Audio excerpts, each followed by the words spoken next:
Hello everyone, എല്ലാവർക്കും പാത്വേസ് അക്കാഡമിയുടെ ഡെയിലി ന്യൂസ് അനാലിസിലേക്ക് സ്വാഗതം. ഇന്ന് നമ്മൾ ഡിസ്കസ് ചെയ്യുന്ന topics prototype fast breeder reactor, Chakshu, right to abortion in France, immunity to lawmakers, dry ice, the status of India's nuclear programme. അപ്പോൾ ഇതിൽ ആദ്യം ഡിസ്കസ് ചെയ്യാൻ പോകുന്നത് PFBR-നെ കുറിച്ചാണ്. ഈ പ്രോട്ടോടൈപ്പ് ഫാസ്റ്റ് ബ്രീഡർ റിയാക്ടറിനെ കുറിച്ച് ഇപ്പോൾ നമ്മൾ ഡിസ്കസ് ചെയ്യുന്നതിൻ്റെ ഒരു കോണ്ടെക്സ്റ്റ് എന്ന് പറയുന്നത്, ഇന്നലെ ഇന്ത്യ ഈ prototype fast breeder reactor install ചെയ്തിട്ടുള്ള കൽപ്പാക്കം ന്യൂക്ലിയർ പവർ പ്ലാന്റിൽ ഇതിൻ്റെ ഒരു കോർ ലോഡിംഗ് സെറമണി നടന്നിട്ടുണ്ടായിരുന്നു. അപ്പോൾ അതുമായിട്ട് ബന്ധപ്പെട്ട് ഇന്നത്തെ ഹിന്ദുവിൻ്റെ പേജ് 5-നകത്ത് ഒരു ന്യൂസ് ആർട്ടിക്കിൾ അവർ പബ്ലിഷ് ചെയ്തിട്ടുണ്ട്. അപ്പോൾ ആ ഒരു കോണ്ടെക്സ്റ്റിലാണ് നമ്മളതിനെക്കുറിച്ച് ഡിസ്കസ് ചെയ്യുന്നത്. ഓക്കെ, അപ്പോൾ ഈ പ്രോട്ടോടൈപ്പ് ഫാസ്റ്റ് ബ്രീഡർ റിയാക്ടർ എന്ന് പറഞ്ഞു കഴിഞ്ഞാൽ, ഒരു ഫാസ്റ്റ് ബ്രീഡർ റിയാക്ടർ എന്ന് പറഞ്ഞു കഴിഞ്ഞാൽ ബേസിക്കലി ഒരു റിയാക്ടറിനകത്ത് അത് പ്രവർത്തിക്കാൻ വേണ്ടി യൂസ് ചെയ്യുന്ന ഫിസൈൽ മെറ്റീരിയലിനെക്കാട്ടിലും കൂടുതൽ ഫിസൈൽ മെറ്റീരിയൽ ബൈ പ്രോഡക്റ്റ് ആയിട്ട് പ്രൊഡ്യൂസ് ചെയ്യുന്ന റിയാക്ടറുകളെയാണ് ബ്രീഡർ റിയാക്ടറുകൾ അല്ലെങ്കിൽ ഫാസ്റ്റ് ബ്രീഡർ റിയാക്ടറുകൾ എന്ന് പറയാം. അപ്പോൾ അത്തരത്തിലുള്ള ഇന്ത്യയുടെ ആദ്യത്തെ ഒരു പ്രോട്ടോടൈപ്പ് ഫാസ്റ്റ് ബ്രീഡർ റിയാക്ടറാണ് ഇപ്പോൾ കൽപ്പാക്കത്ത് നമ്മൾ കമ്മീഷൻ ചെയ്യാൻ പോകുന്നത്. ഓക്കെ, അപ്പോൾ ഈ ഒരു പ്രോസസ്സ് കംപ്ലീറ്റ് ചെയ്യുന്നതിലൂടെ ഈ ന്യൂക്ലിയർ ഫ്യൂവൽ സൈക്കിളിനകത്തുള്ള ഇന്ത്യയുടെ കേപ്പബിലിറ്റീസ് വലിയ രീതിയിൽ ഇംപ്രൂവ് ആകും, അല്ലെങ്കിൽ ഒരു കോംപ്രഹെൻസീവ് ആയിട്ടുള്ള കേപ്പബിലിറ്റി ഇന്ത്യക്ക് വരും എന്നാണ് പറയുന്നത്. അപ്പോൾ ഇതിനു വേണ്ടിയിട്ട് ഒരു ഭാരതീയ നഭികീയ വൈദ്യുത് നിഗം ലിമിറ്റഡ് എന്ന് പറയുന്ന, അല്ലെങ്കിൽ ഭാവിനി എന്ന് പറയുന്ന ഒരു കമ്പനി സെപ്പറേറ്റ് ആയിട്ട് ഇന്ത്യൻ ഗവൺമെന്റ് എസ്റ്റാബ്ലിഷ് ചെയ്തിട്ടുണ്ട്. അപ്പോൾ ഇത് ഇൻഡിജീനിയസ് ആയിട്ട് ഡെവലപ്പ് ചെയ്തിട്ടുള്ള ഒന്നാണ് ഈ പ്രോട്ടോടൈപ്പ് ഫാസ്റ്റ് ബ്രീഡർ റിയാക്ടർ എന്ന് മനസ്സിലാക്കുക. ഇതിന്റെ ഭാഗമായിട്ട് ഏകദേശം 200ഓളം ഇന്ത്യൻ ഇൻഡസ്ട്രീസിന്റെ പാർട്ടിസിപ്പേഷൻ ഈ ഒരു പ്രൊജക്റ്റിനകത്ത് ഉണ്ടായിരുന്നു എന്നാണ് പറയുന്നത്. അപ്പോൾ ഇത് കൊമേഴ്ഷ്യലൈസ് ചെയ്ത് കഴിഞ്ഞാൽ, ഇത് ഓപ്പറേഷണലൈസ് ചെയ്ത് കഴിഞ്ഞാൽ, റഷ്യ കഴിഞ്ഞാൽ ഇത്തരത്തിൽ കൊമേഴ്ഷ്യലി ഓപ്പറേറ്റിംഗ് ആയിട്ടുള്ള ഫാസ്റ്റ് ബ്രീഡർ റിയാക്ടർ ഉള്ള രാജ്യമായിട്ട് ഇന്ത്യ മാറും എന്നുള്ളൊരു ക്ലെയിം നമ്മുടെ PIB-ക്കകത്തൊക്കെ കാണാൻ പറ്റും. പക്ഷേ ഇതുമായിട്ട് ബന്ധപ്പെട്ട് നമ്മൾ കുറച്ച് നോക്കിക്കഴിഞ്ഞാൽ ഇപ്പോൾ ചൈന പോലുള്ള രാജ്യങ്ങളും ഇതിന് സിമിലർ ആയിട്ടുള്ള അറ്റംപ്റ്റ്സ് അവർ നടത്തുന്നുണ്ട്. അപ്പോൾ ഇതിനകത്ത് ഏത് രാജ്യമാണ് ഇത് ആദ്യം കമ്മീഷൻ ചെയ്യുന്നത് എന്നുള്ളതിനെ ഡിപ്പെൻഡ് ചെയ്തിരിക്കും ഈ ഒരു ക്ലെയിം എത്രത്തോളം സത്യമാവും എന്നുള്ളത് അതിൻ്റെ ഒരു ഫൈനൽ ഔട്ട്കം എന്ന് പറയുന്നത്. ഓക്കെ, ഇനി ഈ പ്രോട്ടോടൈപ്പ് ഫാസ്റ്റ് ബ്രീഡർ റിയാക്ടറിനെ കുറിച്ച് നോക്കിക്കഴിഞ്ഞാൽ ഇതൊരു 500 മെഗാവാട്ട് ഫാസ്റ്റ് ബ്രീഡർ ന്യൂക്ലിയർ റിയാക്ടറാണ്. ഇത് കൺസ്ട്രക്ട് ചെയ്യുന്നത് കോകിലമേട് എന്ന് പറയുന്ന തമിഴ്നാട്ടിലെ കൽപ്പാക്കത്തിന്റെ അടുത്തുള്ള ഒരു പ്രദേശത്താണ് ഇത് കൺസ്ട്രക്ട് ചെയ്യുന്നത്. ഇതിന്റെ റെസ്പോൺസിബിലിറ്റി അല്ലെങ്കിൽ ഇതിന്റെ ഡിസൈൻ ചെയ്തേക്കുന്നത് the Indira Gandhi centre for atomic research അല്ലെങ്കിൽ IGCAR എന്ന് പറയുന്ന റിസർച്ച് ഇൻസ്റ്റിറ്റ്യൂട്ടാണ്. ഇത് ഏകദേശം ഇന്ത്യക്ക് തുടക്കത്തിലുണ്ടായിരുന്ന ഒരു lower power fast breeder test reactor ഉണ്ടായിരുന്നു. ആ ടെസ്റ്റ് റിയാക്ടറിൽ നിന്ന് ഇന്ത്യ അച്ചീവ് ചെയ്തിട്ടുള്ള എക്സ്പീരിയൻസിന്റെ അടിസ്ഥാനത്തിലാണ് ഈ പറയുന്ന പ്രോട്ടോടൈപ്പ് ഫാസ്റ്റ് ബ്രീഡർ റിയാക്ടർ നമ്മൾ കൺസ്ട്രക്ട് ചെയ്തിട്ടുള്ളത്. അപ്പോൾ ഇത് ഡിസംബർ 2024 നമ്മളിത് കമ്മീഷൻ ചെയ്യുന്നതാണ് ഇപ്പോൾ പറയുന്നത്. പക്ഷെ ഇതിൻ്റെ ഒരു പ്രശ്നം എന്ന് പറഞ്ഞു കഴിഞ്ഞാൽ ഇത് ഇനീഷ്യലി 2010 കമ്മീഷൻ ചെയ്യും എന്ന് പറഞ്ഞിരുന്ന ഒരു പ്രൊജക്റ്റാണ്. ഇപ്പോൾ ഈ പ്രൊജക്റ്റിന്റെ ഒരു ലൈഫ് ടൈം അല്ലെങ്കിൽ ഒരു ഹിസ്റ്ററി നമ്മൾ നോക്കിക്കഴിഞ്ഞാൽ ഒരു 14 years ബിഹൈൻഡ് ഷെഡ്യൂളാണ് ഈ പ്രൊജക്റ്റിന്റെ കമ്മീഷനിങ് എന്ന് പറയുന്നത്. അത് 2010 നമ്മൾ കമ്മീഷൻ ചെയ്യുമെന്ന് വിചാരിച്ചിരുന്ന റിയാക്ടറാണ് ഇപ്പോൾ 24 ഡിസംബറിൽ ഏകദേശം 14-15 വർഷങ്ങൾക്ക് ശേഷം കമ്മീഷൻ ചെയ്യാൻ പോകുന്നത്. അപ്പോൾ വലിയ രീതിയിലുള്ള ടൈം ഓവർ റൺസും അല്ലെങ്കിൽ ടൈം ഡിലേസും കോസ്റ്റ് ഓവർ റൺസും വന്നിട്ടുള്ള ഒരു പ്രൊജക്റ്റാണ് ഈ പ്രോട്ടോടൈപ്പ് ഫാസ്റ്റ് ബ്രീഡർ റിയാക്ടർ എന്ന് പറയുന്നത്. ഇനി നമുക്ക് രണ്ടാമതായിട്ട് ഡിസ്കസ് ചെയ്യാനുള്ള ടോപ്പിക് ചക്ഷു ആണ്. ചക്ഷു എന്ന് പറയുന്നത് ഇപ്പോൾ recent department of telecommunication launch ചെയ്തിട്ടുള്ള ഈ സ്പാം കോൾസ് ഒക്കെ റിപ്പോർട്ട് ചെയ്യുന്നതിന് വേണ്ടിയിട്ടുള്ള ഒരു പ്ലാറ്റ്ഫോം ആണ്. അപ്പോൾ നേരത്തെ സൂചിപ്പിച്ചതുപോലെ ഇത് ഡിപ്പാർട്ട്മെന്റ് ഓഫ് ടെലികമ്മ്യൂണിക്കേഷൻ ആണ് ഇത് ലോഞ്ച് ചെയ്തിട്ടുള്ളത്. ഇതിന്റെ പർപ്പസ് എന്ന് പറയുന്നത് ടെലികോം യൂസേഴ്സിന്, ഇപ്പോൾ നമ്മളെപ്പോലുള്ള ആളുകൾക്ക് നമ്മൾ നേരിടുന്ന ഫ്രോഡ് അല്ലെങ്കിൽ സ്പാം കോളേഴ്സിനെയൊക്കെ റിപ്പോർട്ട് ചെയ്യുന്നതിന് വേണ്ടിയിട്ടുള്ള ഒരു പ്ലാറ്റ്ഫോം ആയിട്ടാണ് ഇത് വർക്ക് ചെയ്യുന്നത്. അപ്പോൾ സ്പാം കോൾസ് എന്ന് പറഞ്ഞു കഴിഞ്ഞാൽ ഇപ്പോൾ ബാങ്ക് അക്കൗണ്ടുകളുമായിട്ട് ബന്ധപ്പെട്ട് അല്ലെങ്കിൽ പേയ്മെന്റ് വാളറ്റ്സുമായിട്ട് ബന്ധപ്പെട്ട് അല്ലെങ്കിൽ സിം കാർഡുകളുമായിട്ട് ബന്ധപ്പെട്ട്, gas and electricity connections, KYC അപ്ഡേറ്റ്സുമായിട്ട് ബന്ധപ്പെട്ട്, ഇംപേഴ്സണേഷൻ, സെക്സ്റ്റോഷൻ, ഇങ്ങനെയുള്ള കാര്യങ്ങളൊക്കെ ആയിട്ട് ബന്ധപ്പെട്ടിട്ടുള്ള സ്പാം ആൻഡ് ഫ്രോഡ് കോൾസ് ഒക്കെ ഇതിലൂടെ റിപ്പോർട്ട് ചെയ്യാം എന്നാണ് പറയുന്നത്. അപ്പോൾ ഇതിന്റെ കൂടെ മറ്റൊരു പ്ലാറ്റ്ഫോമും കൂടി ഇപ്പോൾ റീസെന്റ് ലോഞ്ച് ചെയ്തിട്ടുണ്ട്. അതിന്റെ പേരാണ് ഡിജിറ്റൽ ഇന്റലിജൻസ് പ്ലാറ്റ്ഫോം എന്ന് പറയുന്നത്. ഈ ഡിജിറ്റൽ ഇന്റലിജൻസ് പ്ലാറ്റ്ഫോം എന്ന് പറയുന്നത് പൊതുജനങ്ങൾക്ക് വേണ്ടിയിട്ടുള്ളതല്ല, പകരം ഈ ടെലികോം സെക്ടറിലുള്ള മറ്റുള്ള സ്റ്റേക്ക് ഹോൾഡേഴ്സ് ആയിട്ടുള്ള telecom service providers, law enforcement agencies, ബാങ്കുകൾ, സോഷ്യൽ മീഡിയ പ്ലാറ്റ്ഫോംസ്, ഇങ്ങനെയുള്ള ആളുകൾക്ക്, അല്ലെങ്കിൽ ഇത്തരത്തിലുള്ള ഐഡന്റിറ്റി ഡോക്യുമെന്റ് ഇഷ്യൂയിങ് അതോറിറ്റീസ്, ഇങ്ങനെയുള്ള ആളുകൾക്ക് അവരുടെ ഇൻഫർമേഷൻസ് പരസ്പരം ഷെയർ ചെയ്യുന്നതിനുള്ള ഒരു പ്ലാറ്റ്ഫോമായിട്ടാണ് ഡിജിറ്റൽ ഇന്റലിജൻസ് പ്ലാറ്റ്ഫോം കൂടി ലോഞ്ച് ചെയ്തിട്ടുള്ളത്. അപ്പോൾ ഈ രണ്ട് കാര്യങ്ങളും ജസ്റ്റ് ഒന്ന് അറിഞ്ഞിരിക്കും. ഇനി അടുത്തതായിട്ട് ഡിസ്കസ് ചെയ്യാനുള്ള topic right to abortion in France ആണ്. സോ ഫ്രാൻസിൽ ഫ്രഞ്ച് പാർലമെന്റ് ഇപ്പോൾ റീസെൻ്റ്ലി അവരുടെ കോൺസ്റ്റിറ്റ്യൂഷനകത്ത് ഈ അബോർഷൻ എന്ന് പറയുന്നത് ഒരു കോൺസ്റ്റിറ്റ്യൂഷൻ ലോ ആക്കി മാറ്റുന്നതിന് വേണ്ടിയിട്ട് ഒരു തീരുമാനം എടുത്തിട്ടുണ്ട്. അപ്പോൾ ആ ഒരു കോണ്ടെക്സ്റ്റിലാണ് ഇതിനെക്കുറിച്ച് ഡിസ്കസ് ചെയ്യുന്നത്. അപ്പോൾ ഇതുമായിട്ട് ബന്ധപ്പെട്ട് ഇന്നത്തെ ഹിന്ദുവിൻ്റെ പേജ് 13 ഒരു റിപ്പോർട്ട് വന്നിട്ടുണ്ട്. സോ ബേസിക്കലി ഇത്രയേ ഉള്ളൂ. ഫ്രാൻസിൽ റൈറ്റ് ടു അബോർഷൻ എന്ന് പറയുന്നത് ഒരു കോൺസ്റ്റിറ്റ്യൂഷൻ റൈറ്റ് ആയിട്ട്, ഒരു ഭരണഘടനാ അവകാശമായിട്ട് മാറ്റിയിരിക്കുന്നു എന്നുള്ളതാണ്. സോ 1974 തൊട്ടേ ഫ്രാൻസിൽ അബോർഷൻ എന്ന് പറയുന്നത് ഒരു ലീഗൽ റൈറ്റ് ആണ്.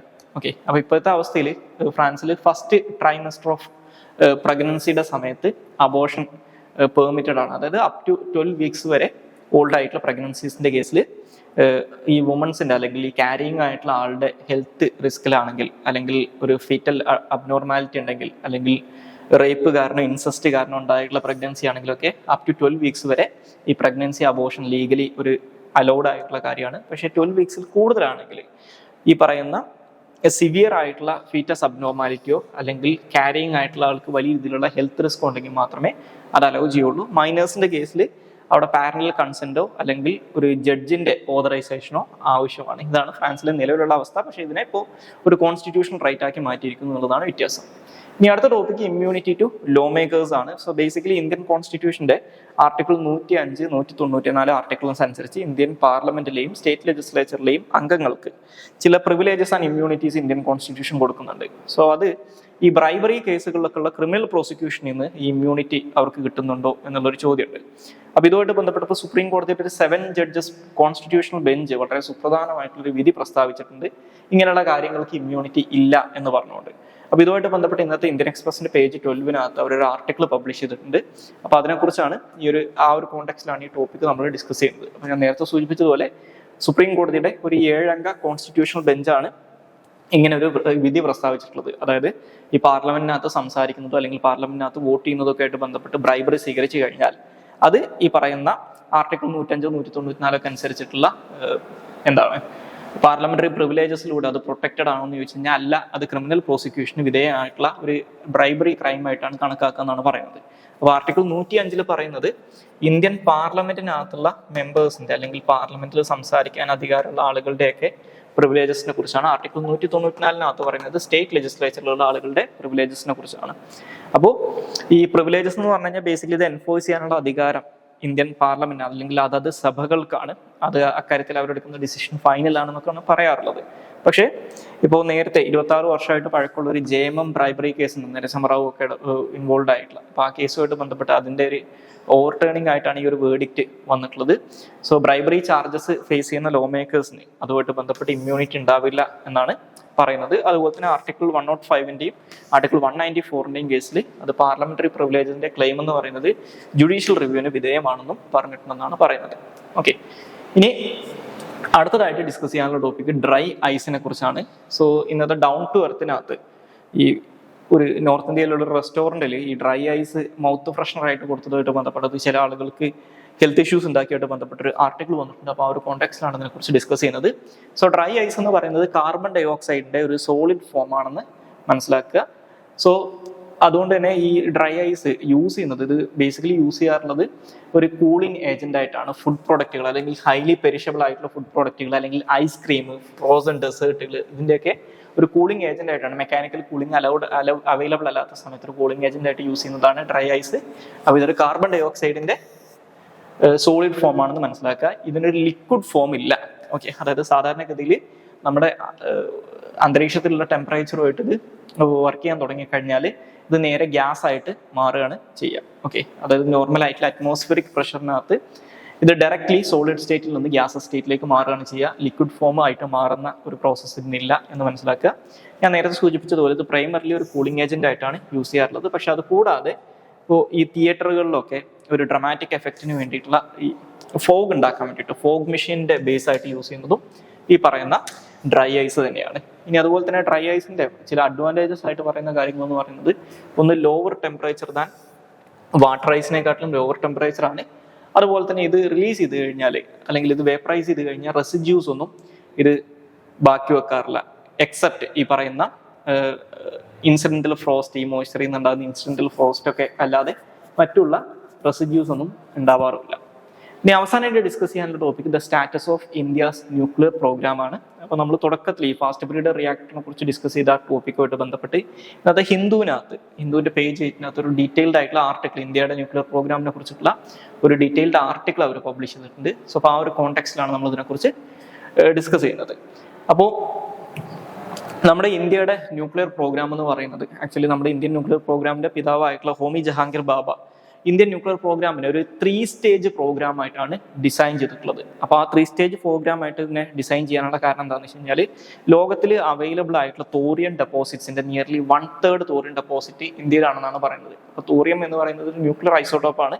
പക്ഷെ നിലവിൽ റിയാക്ടറുകളിൽ നമുക്ക് തോറിയം യൂസ് ചെയ്യുന്നില്ല. അപ്പോൾ അൾട്ടിമേറ്റ്ലി നമ്മുടെ ഒരു 3rd stage of nuclear development ഒക്കെ എത്തുമ്പോഴേക്കും ഈ തോറിയം ബേസ്ഡ് റിയാക്ടറുകൾ പ്രൊഡ്യൂസ് ചെയ്തുകൊണ്ട് അതിലൂടെ ന്യൂക്ലിയർ എനർജിക്കകത്ത് അല്ലെങ്കിൽ ന്യൂക്ലിയർ ടെക്നോളജിക്കകത്ത് കംപ്ലീറ്റ്ലി ഇന്ത്യനെ സെൽഫ് സഫീഷ്യൻ്റ് ആക്കി മാറ്റുക എന്നുള്ളതാണ് ഈ ഒരു 3 സ്റ്റേജ് പ്രോഗ്രാം ഡിസൈനിന്റെ ലക്ഷ്യം എന്ന് പറയുന്നത്. ഇപ്പോൾ ഈ ഫാസ്റ്റ് ബ്രീഡർ റിയാക്ടർ എന്ന് പറയുന്നത് ഇതിന്റെ 2nd സ്റ്റേജിൽ വരുന്ന ഒരു പ്രോസസ് ആണെന്ന് മനസ്സിലാക്കുക. അപ്പോൾ ഇതിന്റെ ഡിഫറെന്റ് സ്റ്റേജസ് ഒന്ന് മനസ്സിലാക്കിയിരിക്കുക. ഫസ്റ്റ് ഓഫ് ഓൾ ഈ പറയുന്ന ഈ 3 സ്റ്റേജ് ന്യൂക്ലിയർ പ്രോഗ്രാമിന്റെ ഫസ്റ്റ് സ്റ്റേജ് എന്ന് പറയുന്നത്, ഫസ്റ്റ് സ്റ്റേജിൽ നമ്മൾ യൂസ് ചെയ്തിട്ടുണ്ടായിരുന്നത് പ്രഷറൈസ്ഡ് ഹെവി വാട്ടർ റിയാക്ടേഴ്സ് ആണ്. ഓക്കെ, അല്ലെങ്കിൽ PHWRs എന്ന് പറയും. അതുപോലെ തന്നെ നാച്ചുറൽ യുറേനിയം 238 ആണ് അതിനകത്തൊരു ഫിസൈൽ മെറ്റീരിയൽ ആയിട്ട് യൂസ് ചെയ്തിട്ടുണ്ടായിരുന്നത്. ഇപ്പോൾ നമുക്കറിയാം ഈ ന്യൂക്ലിയർ ഫിഷൻ്റെ അകത്ത് ഒരു ആറ്റത്തിന്റെ ന്യൂട്രോൺ വെച്ചിടിക്കുന്ന സമയത്ത് അത് സ്പ്ലിറ്റ് ആവുകയും ആ സ്പ്ലിറ്റ് ആവുന്ന സമയത്ത് അത് എനർജി പ്രൊഡ്യൂസ് ചെയ്യുകയും ആ സ്പ്ലിറ്റ് ആവുന്ന സമയത്ത് അതിന്റെ ബൈ പ്രൊഡക്ട്സ് ആയിട്ട് കുറച്ച് അഡീഷണൽ ന്യൂട്രോൺസ് പ്രൊഡ്യൂസ് ചെയ്യും. അത് അടുത്തുള്ള യുറേനിയം ആറ്റംസിനെ അല്ലെങ്കിൽ മറ്റുള്ള ആറ്റംസിനെ ഇടിക്കും. അപ്പോൾ ഇങ്ങനെയാണ് ഈ ചെയിൻ റിയാക്ഷൻ ക്രിയേറ്റ് ചെയ്യുന്നത്. ഇങ്ങനെയാണ് ന്യൂക്ലിയർ ഫിഷൻ വർക്ക് ചെയ്യുന്നത്. അപ്പോൾ ഈ ന്യൂക്ലിയർ റിയാക്ഷന് വേണ്ടിയിട്ട് അല്ലെങ്കിൽ ന്യൂക്ലിയർ ഫിഷന് വേണ്ടിയിട്ട് നമ്മൾ യൂസ് ചെയ്യുന്ന ഫിസൈൽ മെറ്റീരിയൽസിൽ ഒന്നെന്ന് പറയുന്നത് യുറേനിയം 235 ആണ്. സോ യുറേനിയം 235 ആസച്ച് നമുക്ക് പ്രകൃതിയിൽ നിന്ന് കിട്ടില്ല. ഈ യുറേനിയം 238 പ്രോസസ് ചെയ്തിട്ടാണ് അതിനെയാണ് ന്യൂക്ലിയർ എൻറിച്ച്മെന്റ് എന്ന് പറയാം 235 ആയിട്ട് മാറ്റുന്നത്. അപ്പോൾ നമ്മൾ ഫസ്റ്റ് സ്റ്റേജിൽ യുറേനിയം 238 ആണ് ഫിസൈൽ മെറ്റീരിയൽ ആയിട്ട് യൂസ് ചെയ്തിരുന്നത് എന്ന് മനസ്സിലാക്കുക. അപ്പോൾ യുറേനിയം 238 ഫിസൈൽ മെറ്റീരിയൽ ആയിട്ട് യൂസ് ചെയ്യുന്ന സമയത്ത് അത്തരത്തിലുള്ള ന്യൂക്ലിയർ പ്രോസസ്സ് നടക്കുമ്പോൾ അതിന്റെ ബൈ പ്രൊഡക്റ്റ് ആയിട്ട് വരിക പ്ലൂട്ടോണിയം 239 അല്ലെങ്കിൽ Pu-239 പിന്നെ അതേപോലെ തന്നെ ന്യൂക്ലിയർ എനർജി ആണ്. ഓക്കെ, ഇതാണ് ഫസ്റ്റ് സ്റ്റേജിലെ നമ്മുടെ ഇന്ത്യയുടെ first stage of nuclear programme എന്ന് പറയുന്നത്. ഇനി 2nd സ്റ്റേജിലേക്ക് വരുന്ന സമയത്ത് നമ്മൾ ഈ പറയുന്ന പ്രോട്ടോടൈപ്പ് ഫാസ്റ്റ് ബ്രീഡർ റിയാക്ടറുകൾ അല്ലെങ്കിൽ മറ്റുള്ള ടൈപ്പ് ഓഫ് ഫാസ്റ്റ് ബ്രീഡർ റിയാക്ടറുകൾ യൂസ് ചെയ്യാൻ തുടങ്ങും. അതിന്റെ ഈ 2nd സ്റ്റേജിന്റെ ഒരു ആരംഭമാണ് ഇപ്പോൾ നമ്മൾ ഇന്ത്യയിൽ കാണുന്നത്. അപ്പോൾ ഈ ഫാസ്റ്റ് ബ്രീഡർ റിയാക്ടറുകളുടെ പ്രത്യേകത ഞാൻ പറഞ്ഞു. ഫാസ്റ്റ് ബ്രീഡർ റിയാക്ടറുകൾ എന്ന് പറഞ്ഞു കഴിഞ്ഞാൽ അവർ കൺസ്യൂം ചെയ്യുന്നതിനേക്കാട്ടിലും കൂടുതൽ ഫിസൈൽ മെറ്റീരിയൽസ് പ്രൊഡ്യൂസ് ചെയ്യുന്ന റിയാക്ടറുകളാണ് ഫാസ്റ്റ് ബ്രീഡർ റിയാക്ടറുകൾ. അപ്പോൾ ഈ ഫാസ്റ്റ് ബ്രീഡർ റിയാക്ടറുകൾ അവർ കൺസ്യൂം ചെയ്യുന്ന ഈ നമ്മൾ ഈ ഫസ്റ്റ് സ്റ്റേജിനകത്ത് ഉണ്ടാക്കുന്ന ബൈ പ്രൊഡക്റ്റ് ആയിട്ട് വരുന്ന ഈ പ്ലൂട്ടോണിയം 239 ആണ് 2nd സ്റ്റേജിൽ വരുന്ന ഫാസ്റ്റ് ബ്രീഡർ റിയാക്ടറിന്റെ ഫ്യൂൽ ആയിട്ട് കൊടുക്കുന്നത്. അപ്പോൾ അവർ കൺസ്യൂം ചെയ്യുന്ന പ്ലൂട്ടോണിയം 239 കൂടുതലായിട്ട് അവർ പ്ലൂട്ടോണിയം 239 പ്രൊഡ്യൂസ് ചെയ്യും എന്നാണ് പറയുന്നത്. അപ്പോൾ ബേസിക്കലി ഈ പറയുന്ന 2nd സ്റ്റേജിനകത്തുള്ള ഫാസ്റ്റ് ബ്രീഡർ റിയാക്ടറുകളിൽ ഈ പ്ലൂട്ടോണിയം 239 യുറേനിയം 238 ആണ് യൂസ് ചെയ്യുന്നത്. അപ്പോൾ ഇത് എനർജി ജനറേറ്റ് ചെയ്യും. അതുപോലെ തന്നെ യുറേനിയം 233 എന്ന് പറയുന്ന പുതിയൊരു ആറ്റവും ജനറേറ്റ് ചെയ്യും. അതുപോലെ തന്നെ ഈ 2nd സ്റ്റേജിൽ ഈ ഒരു കാര്യങ്ങളൊക്കെ നോക്കുന്നതിന് വേണ്ടിയിട്ടാണ് ഡിപ്പാർട്ട്മെന്റ് ഓഫ് അറ്റോമിക് എനർജി നേരത്തെ സൂചിപ്പിച്ച ഭാരതീയ നഭികീയ വൈദ്യുത് നിഗം ലിമിറ്റഡ് അല്ലെങ്കിൽ ഭാവിനി എന്ന് പറയുന്ന ഒരു ഏജൻസിനെ 2003 എസ്റ്റാബ്ലിഷ് ചെയ്തിട്ടുള്ളത്.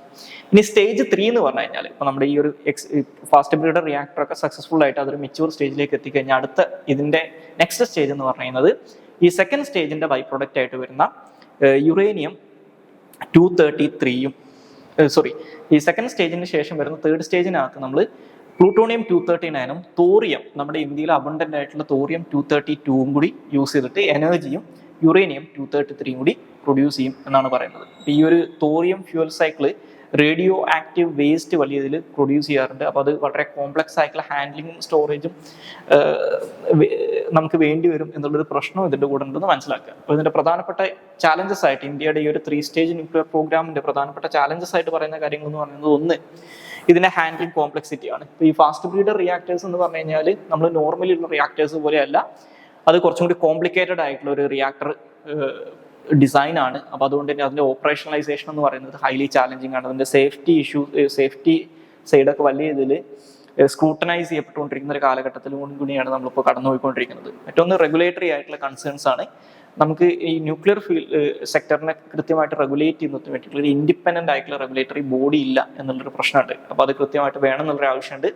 പിന്നെ ഞാൻ പറഞ്ഞു ഈ ഒരു തോറിയം റിയാക്ടേഴ്സിന്റെ കേസിൽ അത് വലിയ ഇതിൽ വേസ്റ്റ് പ്രൊഡ്യൂസ് ചെയ്യും. ഇപ്പോൾ ഈ തോറിയം ഫ്യൂൽ സൈക്കിളിനകത്ത് റേഡിയോ ആക്റ്റീവ് ബൈ പ്രൊഡക്റ്റുകളായിട്ടുള്ള Cesium-137, അതുപോലെ തന്നെ ആക്ടീനിയം 227, റേഡിയം 224, റേഡിയം 228, തോറിയം 230, ഇങ്ങനെയുള്ള ഒരുപാട് type of radioactive by products ഇത് പ്രൊഡ്യൂസ് ചെയ്യുന്നുണ്ട്. അപ്പോൾ ഇത് നമ്മളെങ്ങനെ ഈ വേസ്റ്റ് എങ്ങനെ ഈ ന്യൂക്ലിയർ വേസ്റ്റ് എങ്ങനെ ഹാൻഡിൽ ചെയ്യും എന്നുള്ളത് വളരെ പ്രധാനപ്പെട്ട ഒരു ചോദ്യമാണ്. മറ്റൊന്ന് പബ്ലിക് പെർസെപ്ഷൻ ആണ്. അതായത് നമ്മൾ ഈ ന്യൂക്ലിയർ റിയാക്ടേഴ്സ് അല്ലെങ്കിൽ ന്യൂക്ലിയർ എനർജിയായിട്ട് ബന്ധപ്പെട്ട് ജനങ്ങൾക്കിടയിൽ വലിയ രീതിയിലുള്ള കൺസേൺസ് ഉണ്ട്. ഇപ്പോൾ അതുകൊണ്ടാണ് ഇപ്പോൾ കൂടംകുളം ആണവ വൈദ്യുതി നിലയൊക്കെ വരുന്ന സമയത്ത് അവിടുത്തെ ലോക്കൽ കമ്മ്യൂണിറ്റിയുടെ ഭാഗത്ത് നിന്ന് വലിയ ഇതിൽ ഒപ്പോസിഷൻ വന്നിട്ടുണ്ടായിരുന്നു. അപ്പോൾ അത് നമ്മൾ ഈ ന്യൂക്ലിയർ ടെക്നോളജി അല്ലെങ്കിൽ ന്യൂക്ലിയർ റിയാക്ടേഴ്സിന്റെ എണ്ണം വർദ്ധിപ്പിക്കുമ്പോൾ സ്വാഭാവികമായിട്ടും ഇന്ത്യ എന്ന് പറയുന്നത് ഹെവിലി പോപ്പുലേറ്റഡ് ആയിട്ടുള്ള ഒരു രാജ്യമായതുകൊണ്ട് തന്നെ, അല്ലെങ്കിൽ വലിയ ഇതിൽ പോപ്പുലേഷൻ ഡെൻസിറ്റി ഉള്ള ഒരു രാജ്യമായതുകൊണ്ട് തന്നെ ജനങ്ങളുടെ ഭാഗത്തു നിന്ന് ഒപ്പോസിഷൻ വളരെ വലുതായിരിക്കും എന്ന് മനസ്സിലാക്കുക. മറ്റൊന്ന് ടെക്നോളജിക്കൽ ആയിട്ടുള്ള ഹേർഡിൽസ് ആണ്. ഇപ്പോൾ നമ്മൾ കൂളന്റ് ഇഷ്യൂകളുടെ കാര്യങ്ങൾ എസ്പെഷ്യലി അതുപോലെ തന്നെ ഈ തോറിയം റിയാക്ടേഴ്സ് ഡെവലപ്പ് ചെയ്യുന്ന കാര്യങ്ങളിലൊക്കെ വലിയ ഇതിലുള്ള ടെക്നോളജിക്കൽ ചാലഞ്ചസ് ഉണ്ടെന്നും മനസ്സിലാക്കുക. സോ ഇത്രയും കാര്യങ്ങളാണ് ഇന്നത്തെ ഡെയിലി ന്യൂസ് അനാലിസിന് അത് ഡിസ്കസ് ചെയ്യാനുള്ളത്. Thank you all.